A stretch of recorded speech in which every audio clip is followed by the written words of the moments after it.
And make sure my microphone is unmuted. Hello, hello, hello. And we're live.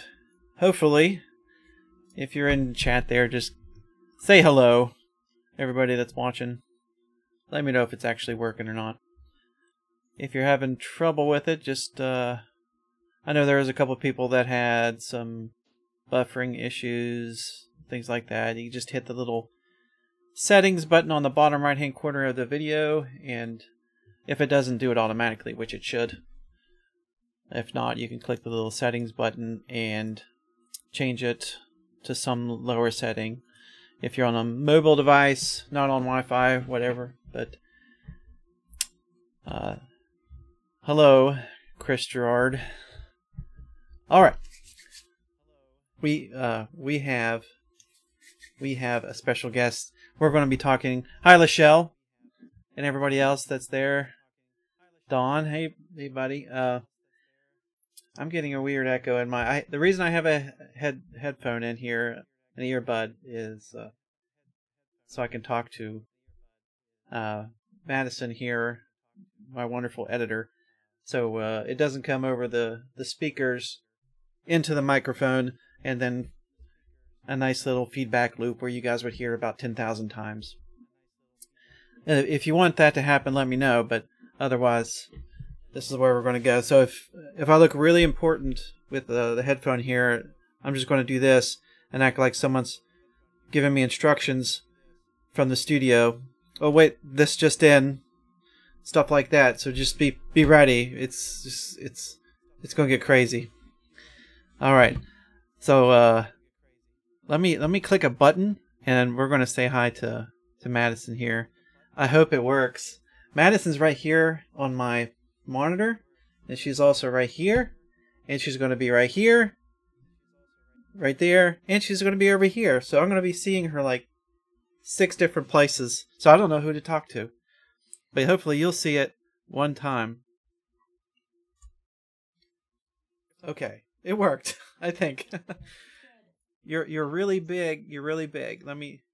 You can't be bigger than me. Right? Even though you're more important, that doesn't mean you can be bigger. Oh, no way. That's why the editor is a little tiny in the front of the book sometimes. Yeah. Now let me make sure that your volume is up so they can hear you. Can you guys hear her okay? Say hello to Madison. Hi, everybody. Okay, that should be better. Let me crank you up even more so you're in the yellow here. We're all just learning here. We don't necessarily know what we're doing at every aspect. So you guys are learning the same time we are. All right. So if you guys can, there she is. So if you guys can hear her okay, I guess. I'm just I'm on this monitor over here. I'm seeing the stream, but it's just buffering on me. Hopefully it's not doing the same thing with you. I'm just going to close that. So it doesn't distract me. For your own good. Yeah, I'm just going to assume it's working.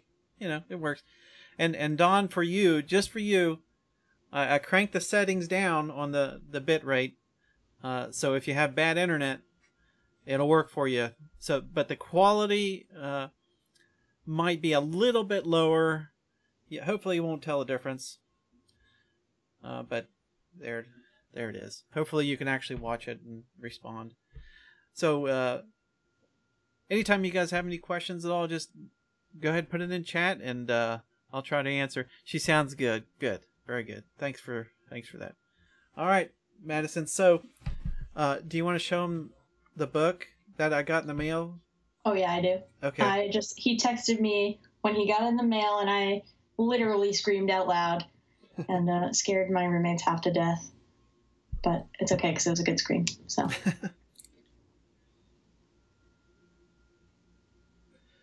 So that came in the mail, This is what they call a proof copy. That's why there's a strip on there that says "not for resale." This is as I showed you. It might have been last time or the time before that on the Amazon panel there, where we can upload the files and everything, the cover and all that. This is what came of that. They send you, yeah, of course I had to buy, they send you a copy as proof that everything lines up correctly, and the space, everything's always so backwards, the spacing and everything, and I think they did a pretty good job. I wanted to get it one copy in gloss and one copy in matte, but they sent me two in glossy paper, which is okay, I guess. I mean, you can tell that it's very reflective. I think we can assume what the other one would look like, but I'll get another copy of that because there's a couple edits I want to do before it goes live. But you can see it's got the cool spine and everything, and on the back it's got the blurb and the little barcode. What in the one when it goes live for sale, there'll be another like barcode over here, and I might put like website or something right there. Mm-hmm. But that's it.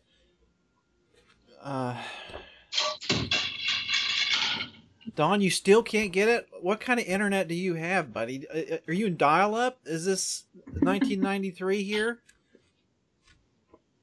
56K modem? I think that's what you're doing. You need to get up on your roof and like move your antennas around or something. Worst internet ever. Sorry, Don. I didn't mean that. I apologize. Smoke signals. That's the speed. I guess I'll just have to do smoke signals.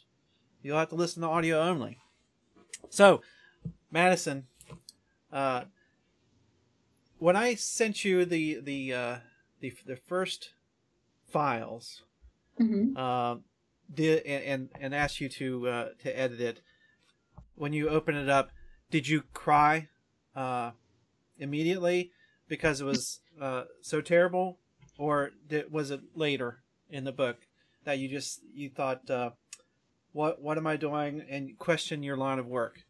Of course not. No, I never. Well, I cried because of parts in the book, but not because of your writing skills. Just to be clear.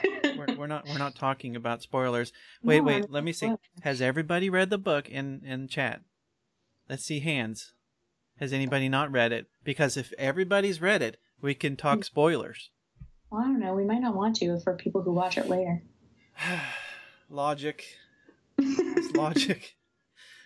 We'll have to do one of these where it's just not available on demand later, and just keep it with people that read it, so we can talk. We can talk about spoilers. Yeah, because I still haven't got to talk to too many people about it.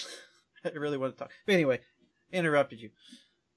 So yeah, there's that one, at least one spot. Yeah. Oh, for sure. No, I didn't cry at all. You know, that is a part of the job, right? Like, that's what I'm here for. I rework sentences and plots and literally that one word that you couldn't think of a synonym for. And, we just pull out our thesaurus and get it together. So, but, it's collaborative. It takes a lot of discussion between author and editor to make everything work and come out with an actual book. Yeah, I was obviously it's the first time I'd ever done it, so I didn't know what to expect. I put the way we got working. She was on this website called Upwork.com. It's kind of a freelancer website, and people like me post a job, and people can bid on it that are qualified or want to do the work. So you put up a sample of what you want edited, and I think I just put up like chapter 1 of the book. It was just 2 pages, chapter 1. So I put it up there, and I got like 100 people wanting to do it, and which was pretty overwhelming. So people just submit their stuff, their edited stuff, and I put people in a good pile and people in a bad pile, and it took I don't know, it was a couple of weeks of going back and forth, and her Madison's stuff, I put her in a special little pile here. And I'm like, man, because it's very rare, I believe, to get someone that can read your stuff, edit it, and it still sounds like you. Like when I'd write something and it would take about 4 lines to say it, and she would take it and make it into 1 line, and it says the same thing, but it still sounds like I said it. Okay, perfect. That's what I'm talking about. That's what happened. And so we started and went back and forth. Yeah, it was like that for a couple months. How long did it take us to do the whole book? Do you remember? Like, it was a matter of months, but I don't remember how long. I know. Yeah, I think it was like three maybe. Yeah. 3 or 4. Yeah. Because we started to go through, and you were so hesitant to like tell me spoilers or anything. You were like, "God, read it," like, And so as someone who, innately, like, I write things as well, but I'm more of an innate editor, and so it's hard for me because as I'm reading, I want to edit as I go. I have a hard time like reading beforehand, and you and I had talked on the phone a couple times, and halfway through that second conversation, I was just like, I got to stop editing. I just got to read the whole book. Like, I got to know the whole plot. And so that we could talk about how you wanted to develop it. Because you wanted to talk about it, but you didn't want to tell me anything spoiler wise. So we sort of did that, and I took that macro focus, which means you're focusing on bigger elements of the book, like plot, character development, narrative arc, all that good stuff, rather than micro editing, which would be your kind of sentence by sentence, like, turn 4 sentences into 1, change that 1 word that doesn't quite describe it right, or, so that was interesting for me. And I found when I did read it through the whole way, the book just sucked me in like all the other ones I always, pick up and read. And it was interesting. It was fun to edit after that. Not that it wasn't fun at first, but yeah, I remember those first few. There were a few edits and few comments.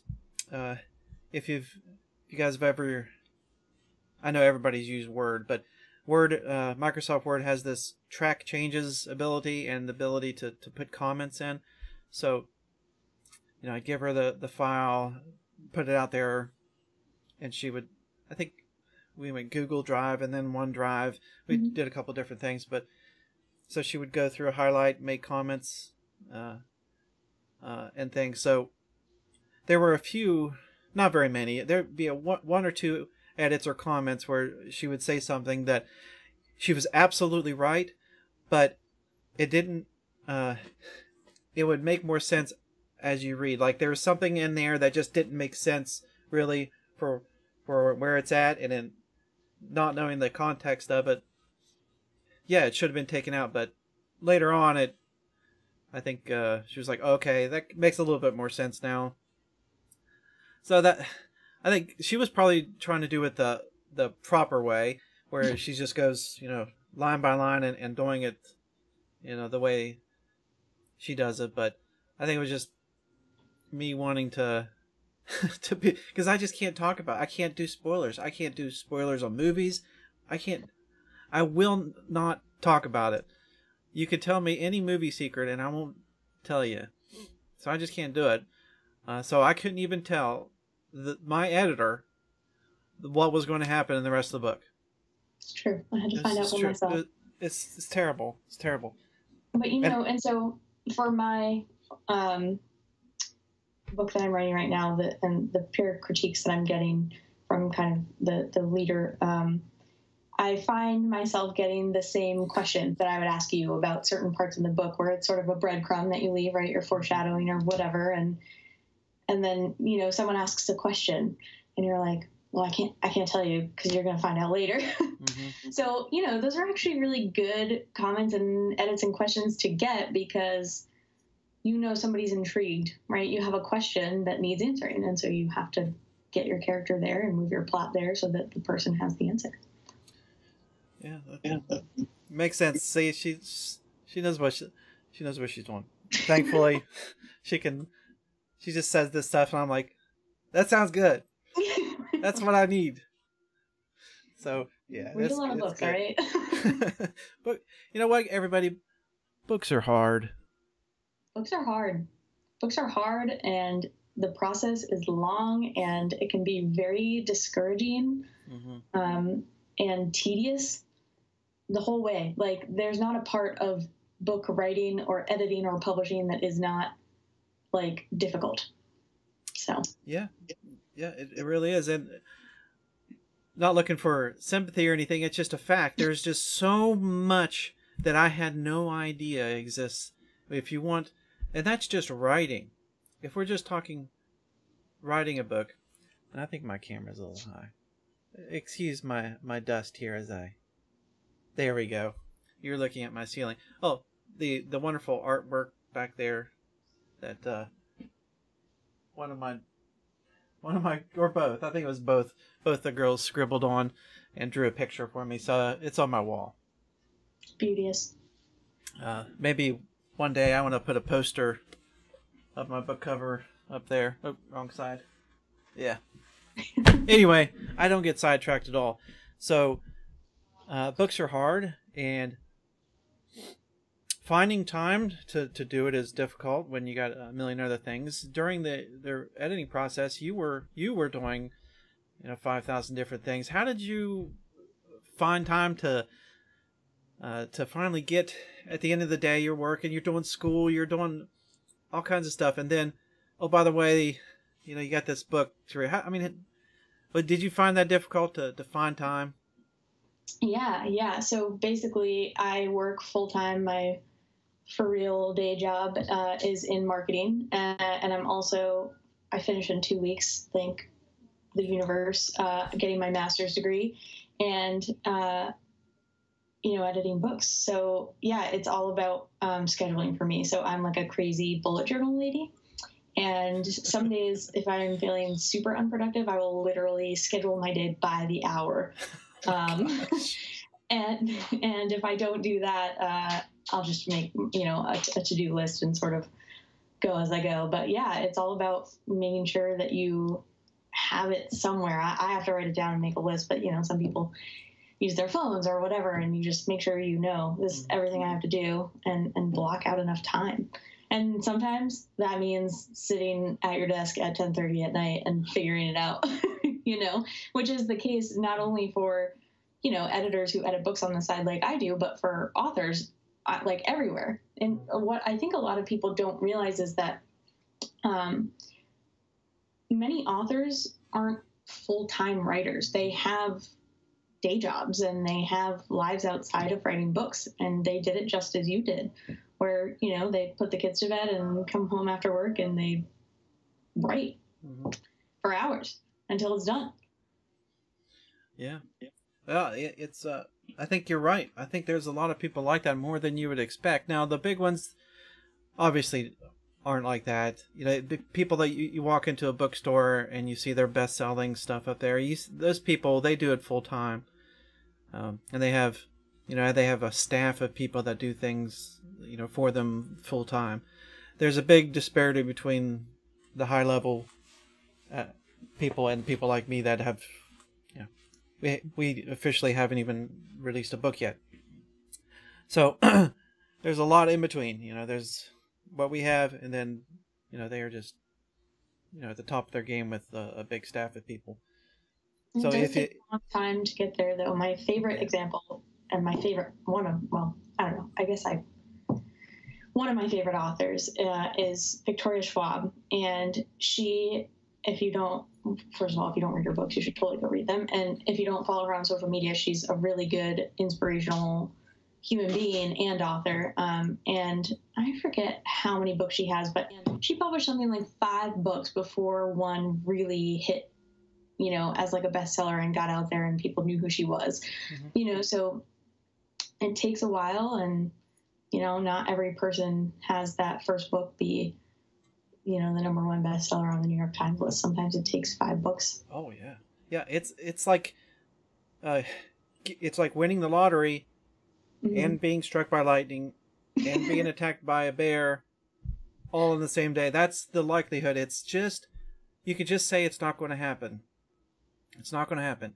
You can't just put it out there and expect this huge bestseller. You know, we talked about that before. There's the whole marketing thing. You have to drive it yourself. That's a big difference between the traditional publishers, traditionally published authors, and self-publishers. The difference isn't quite as much as it used to be from what I've read. Even if you have a publishing deal, these days you still have to do some marketing and stuff yourself, unless you're one of the big authors, the big time authors. Right. But yeah, it's there's just like I said, there's just so much to it that people don't realize. But let's see, I clicked on something. I want to get back to it. Sorry, there you go. Yes, very, very busy. Very busy. So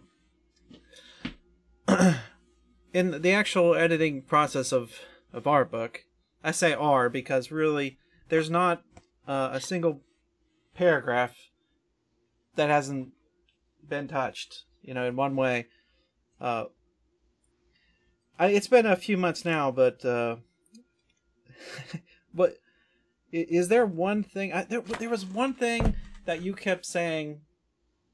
Oh, it was show, don't tell. You kept telling me, right? Yep. Can you explain to them what that means and what I was doing that I shouldn't have been, and how to correct it? So showing versus telling is this really significantly talked about idea within the publishing world and writing techniques. And it is always, I feel like when you first say it or first learn about it, super vague and really hard to figure out. And you just have no idea what anybody is talking about when they say show versus tell. So basically you can think of tell as summarizing, right? So you can summarize things that maybe aren't as integral to the plot, right? Like nothing super exciting happens, but you need to say it in order for things to make sense. Like traveling from one spot to the next, or like motions, like picking up a drink, you know, and then to show something, you want to really give details, right? So you don't just say, you know, Maddie walked down the hallway and left for work, right? You want to show me, right? So how do you show me? You're going to add more detail. You're going to add character action or dialogue or something that moves the plot along. So a good way to do that is using sensory details. So using your 5 senses to describe different things that you see or smell or hear or touch.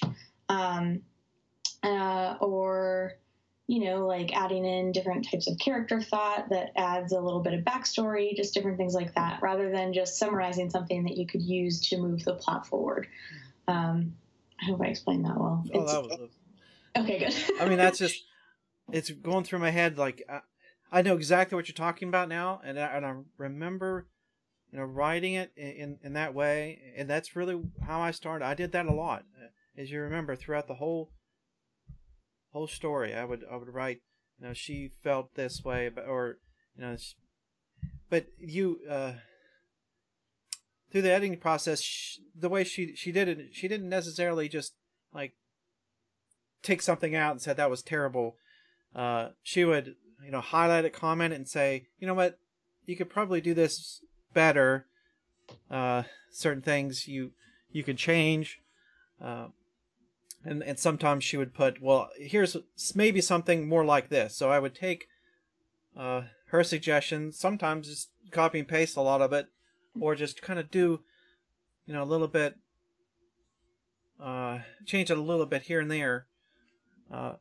So I'm actually working earlier today. I was writing a chapter in book 2. Oh no, I almost clicked on it, and that would have come up right in front of her face, and you all would have seen the title of the second book. Spoilers. Oh my gosh. It's right, I mean, that close, people. I'm not going to click anything. I was going to actually show you something as an example of doing it one way and not the other, but I don't want to click on anything because I'm afraid it'll pop up. So never mind. You brought up a good example of like concrete of show versus tell when you were talking about explaining how a character feels about something. Right. So instead of saying Christine feels angry, well, how can you show me that, right? You can show me through Christine's body language. You can show me through Christine's character thoughts. You can show me through Christine's dialogue. So that actually, character emotion is a really good example of how show works. Yeah, that was a big thing. Instead of maybe explaining an action or explaining how someone feels, how she felt about something, it was changing that to what she's actually thinking, to say the words that are in her mind, and and let you, the reader, figure out how she's feeling by what she's thinking, not showing her. I'm so bad at explaining stuff like that. If I next time I'll actually have a document ready. I'm just so afraid of clicking on this little button here that I don't know where it's going to pop up because I got 3 different monitors. I don't know where this document I have open. I don't know where it's going to go. So I'm just not going to click on it. Another thing was passive voice. I think you said that I think the preferred way is not to use as much passive voice as possible. Can you explain what that actually means? Yeah. And why not to use it? So passive voice is actually really difficult. Same like as show don't tell, a really difficult concept to understand when you first start writing, because I think naturally our brain sort of just goes to passive voice, and I couldn't tell you why. I do it too. So passive voice would be something like, she has been sitting in the chair for hours, and you become passive when you say has been. And instead of saying that, you can use an active verb or an active article that's she sat in the chair for hours, and it gets the same thing across, but you're not passive, you're active. So it would be has been sitting versus sat. That was a lot. I did that a lot, and this is all writing 101 stuff. This is stuff that a lot of people that go into a career in writing, excuse me, they know at least the basics of this, where I did not. I had never heard of any of this when I started. I just started writing what it was in my brain, and it was like a movie in my head, and I'm like, okay, this is what's happening, and I'm trying to explain it the best I could. And I made a lot of mistakes, a bunch of mistakes. But I learned pretty quick, and I was able to pick up, the frequently found errors and maybe not necessarily errors, but just better ways of doing things. And eventually, I would take, even before she got there, I would, we went progress one chapter at a time. So at one point, I kind of skipped ahead. And just for my own benefit, started rewriting some paragraphs and parts of chapters, to kind of try to improve myself. And I've noticed I keep a lot of these rules in my head as I'm writing book 2. I'm not trying to obsess about it, because you've said before, and I agree, to not obsess about every little word, every way a sentence is structured. I don't want to hang up on that because I could just Oh obsess yeah, over a you can single get line. super It just, nitpicky. yeah, I could just bog down to nothing and not get it done. So, it's kind of a fine line. I'm trying to just write and write and write, and then hoping that you'll fix it again. Well, that's what I'm here for. Yeah, but listen, basically, the first draft of anything can essentially be word vomit, right? And part of not obsessing over things like show don't tell and passive voice versus active voice is that if you get hung up on those details when you're trying to get the story out, the story gets clunky, right? It gets all stuck because you're trying to make sure your sentence structure is right or that you're using active voice when you have this huge book in your head. So you start to lose ideas and you start to kind of get stuck and like you're wading through quicksand. And so you just have to write. And then when that's what revising is for, is going back and looking at a paragraph and saying, wow, I told here when I really could have shown the reader what was happening. Let me expand and change that. Right. That's absolutely right. And I want to get to the point, and I'm not there yet, but I am getting better at it, where that's just the way I write. It turns into your style. Practice, for sure. Instead of it doing it with the passive voice and everything wrong, I want it to be the first time it's a little bit closer, and that way we can focus on more important things. Not that it's not important. I don't know what I'm trying to say. Dawn says better to word vomit and get it out than keep the story in your head or trying to get it out perfect. I agree completely. Yeah. How much longer for book 2? So here's the deal. And I think I've explained it, but for the people that haven't, I'll explain it briefly. Here's the plan for book 1, what we're talking about now, and book 2. I'm going to put up book 1 for download on Amazon, and I'm going to go what they call going wide. I'm not going to just put it up on Amazon and make it an exclusive Amazon thing. You can do that. Amazon has a program called Kindle Select, where you can be exclusive to Amazon, meaning your book is only found on Amazon. If you do that, there are some advantages. You can put it up and you get a little bit higher royalty. You can take advantage of some of the marketing, such as you can pick 5 different days of your 90-day period. You have to sign up for 90 days if you do this. You sign up 90 days, and then after that you can opt in or opt out.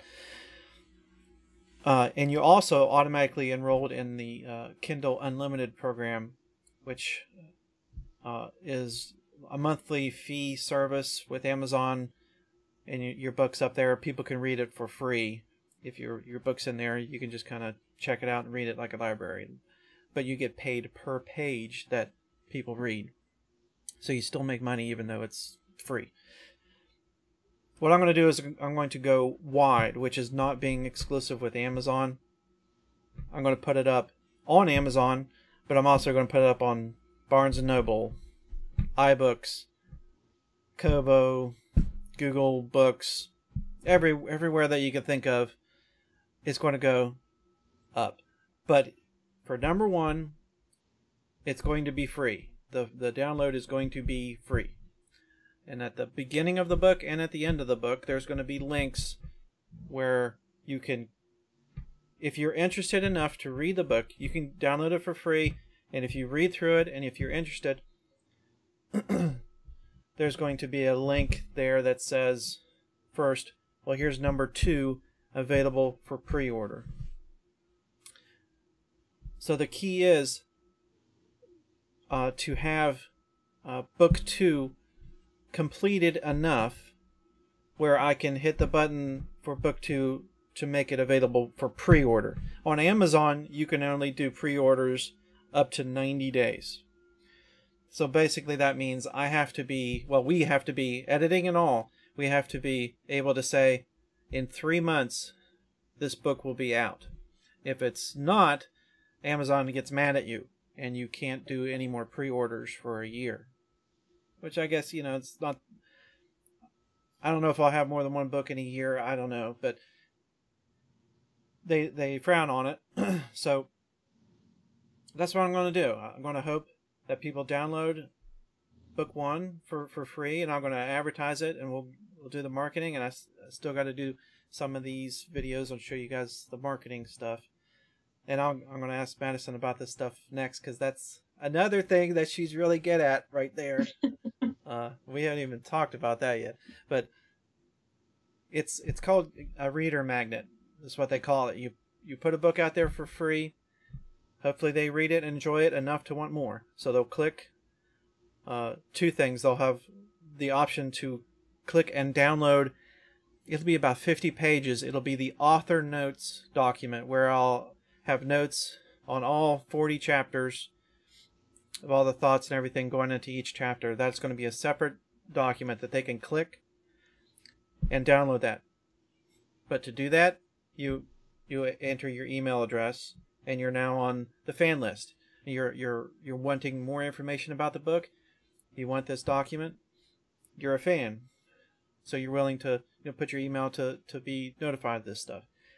And that's as all these marketing people have said, your email list of your fans is by far the most important thing to have, because it's yours. You own it. Like, you can have Facebook followers, likes, you can have Twitter followers, you can have all of this, and that's great. It can be super, super helpful. But Facebook owns that, Google owns that, Twitter owns that. And they can change their policies at any day, and they do. They change it.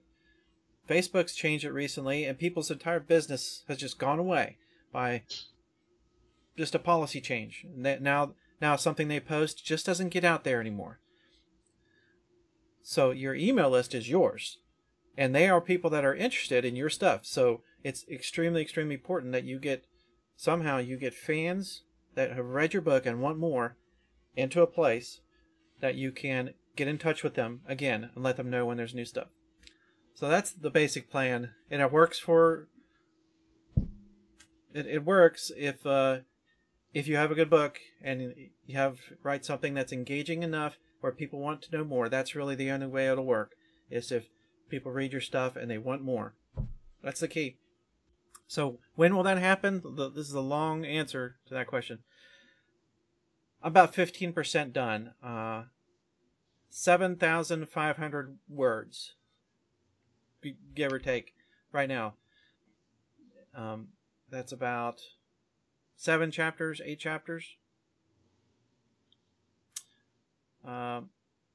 This book, it was almost 70,000 words.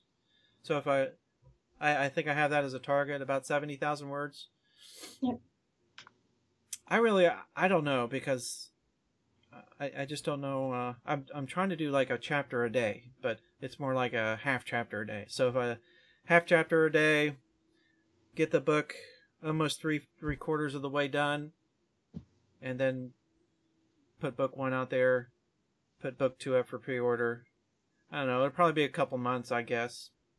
Probably be a couple more months before it's even ready to go in pre-order. If I did this full time, I could have it done at the end of the month, and then hand it off to Madison and go to town, and I'll start writing book 3. But full-time job, kids, just can't happen.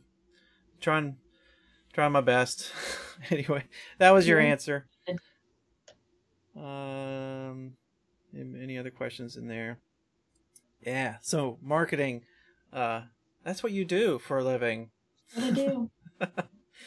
I haven't asked you too much about it, because I know that's what you do all day, and I wanted to be respectful of your time, but there's a lot that I haven't even started yet, especially like Instagram. You mentioned some cool ideas with in regards to just Instagram as an example.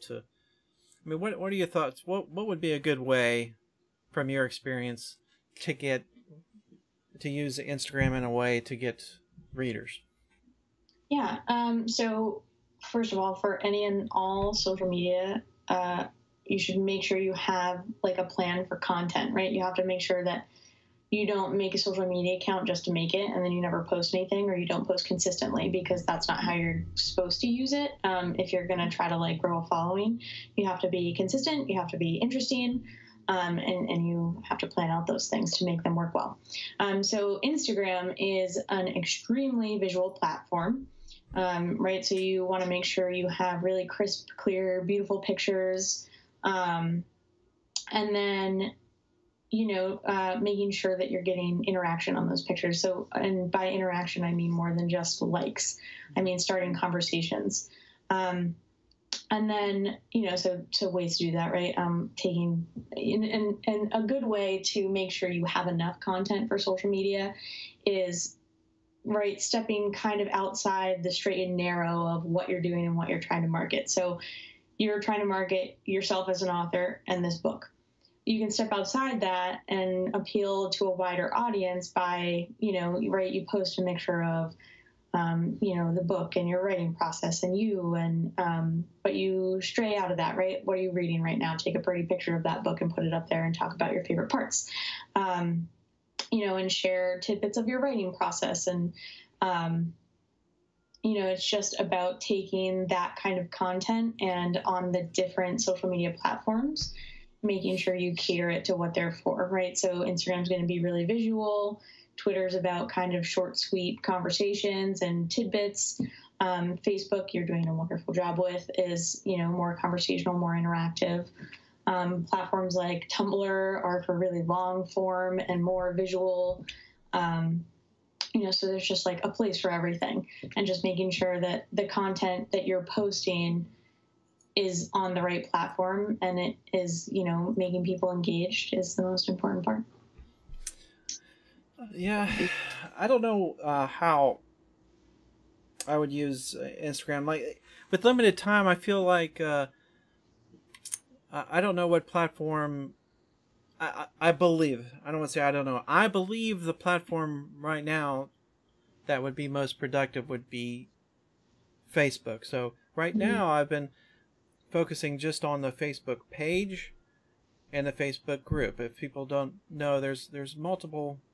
Oh, I just realized that my chat window wasn't scrolling automatically, so I missed a few things. I'm sorry if you commented. I don't know why this doesn't automatically scroll. That's annoying. Facebook pages, which are kind of like the business.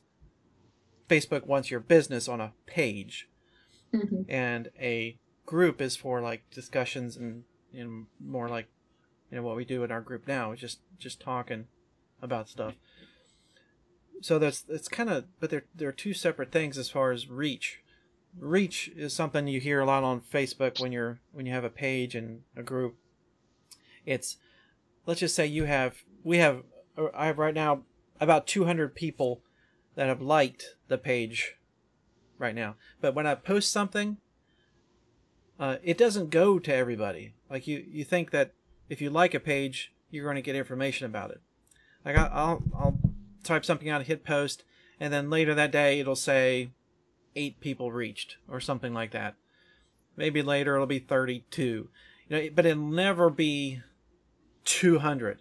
It just, they don't, that's what I'm talking about when a company changes their policy. It used to be that way, where a company could write something and it just gets sent out to the people that like it. Not anymore. The only way to even approach reaching everybody that has liked your page is to pay for advertising. So I can post all day, every day, and yeah, people will read it. It'll come through, but it's never going to reach everybody that's liked it unless I hit the little boost button or run an advertising campaign on a post, just so it'll show up in people's feed on Facebook. That's just the way it is now. So I don't know. I'm thinking about other ways that I feel like I'd have at least a difficult time starting out and coming up with a method that would work for me for Instagram, because I'm not. I don't know what pictures I could take. I think it would be cool to have some sketches or some images from the book, but I've got basically one. I've got the cover right now, and I don't know what else to put and I don't know if I have time to dedicate to another platform. Yeah. I don't know. Instagram is pretty time intensive if you're going to take those beautiful pictures that people really tend to engage with. You know, but there are certainly other ways. Like if you're going to start marketing your book on Instagram, I would certainly make sure you have an Instagram so that people can tag you. And, you know, maybe that Instagram focuses more on you as an author and you writing, right? So you take a picture of the notes you took, you know, well, blur them out, so there's no spoilers, of course, but, you know, you take a picture of the notes that you took for a certain chapter and share those, or your view while you're writing, or, you know, whatever it is. And then there's a ton of kind of like third-party companies that can help get advanced reader copies, ARCs, out to Instagrammers, influencers on Instagram who run, it's called Bookstagram, when you're like a book-centered profile. And, you know, they share reviews. I'm Googling that. Oh, lots of good stuff will come up, don't worry. You know, they share reviews and they have hundreds of thousands of followers, some of these people. And so what will happen is you'll go to, I think one of the companies is called Storygram Tours. And they have these people from Bookstagram who sign up and say, hey, I want an advanced reader's copy of, I see you scheming there, of Dominic's book. And you know, I'll read it and review it and post it on my Instagram and, you know, put a review up and blog about it and all this stuff. You know, so that's a good way to get out there on Instagram and any social media platform is working with influencers. You know, handing them, hey, you know, us book nerds, we like free books to read. So you give them the book and say, hey, you know, put me on your page. That's interesting. I wonder how expensive it is. That's always in the back of my head. Like, how much does it cost? I'll have to look it up. Yeah. For, you know, it's a difficult proposition when you're basically going to give the book away for free. Every time I hit the button to advertise something, it hurts a little bit because I know that it's not going to make any money back right away. It's a long-term investment. I realize, like, after we get like 4 or 5 books in, we should be pretty good. But you know, the first couple, it's going to be difficult. So it's hard. I don't know. Maybe that might be something to explore after I have more of an inventory. What do you think?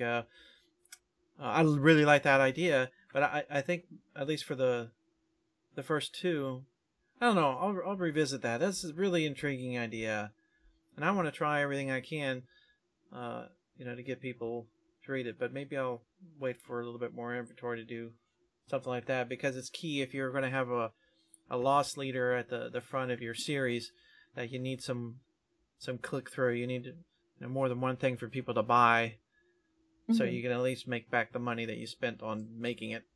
That would be nice. Yeah, and anyway. Look, I mean, there's so many avenues, and you and I have had this discussion a ton, right? When we were in the middle of editing and you were trying to decide which publishing route to go with. Yeah. You know, and it's just completely, you know, personal, right? It's a personal preference. Whatever you as an author think is going to work for you and you're most comfortable with, that's what you do, you know? Yeah, you're right. I mean, it always comes, I mean, this, someone watching this, I know there's people that are writing books, they're wanting ideas on self-publishing. You're checking this out. I mean, this may be just great advice for you. Maybe your situation is a little bit different. You'll have a little bit of more time on your hands. But do you?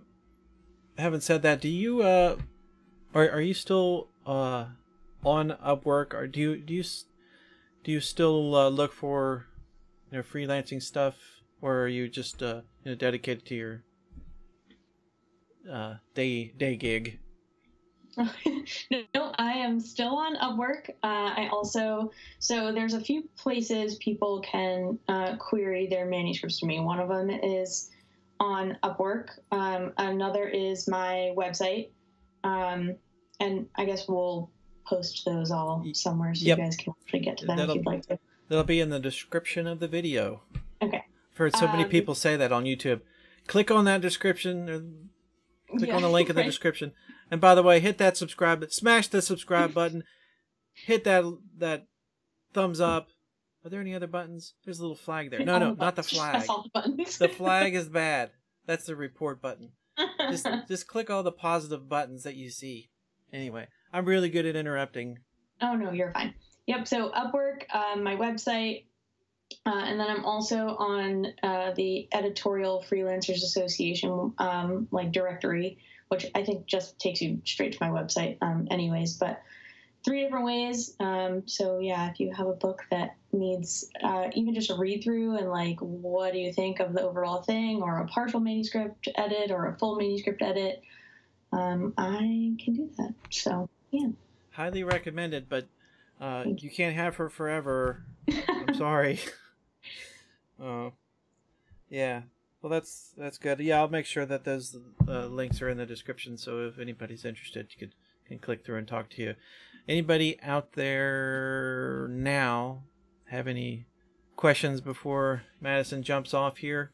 It's getting close to 10, so wrap up fairly soon if anybody had any questions. Finish my master's thesis that's due in 2 Oh, weeks. whatever. It's not important. YouTube is important. Talking about giving away free books. Free books are so important, okay? This is far more important than your education. No questions. We answered every single question that anybody had. Just blew minds. I know it because it still blew. Well, if anyone thinks of any questions or needs, some editor motivation or whatever,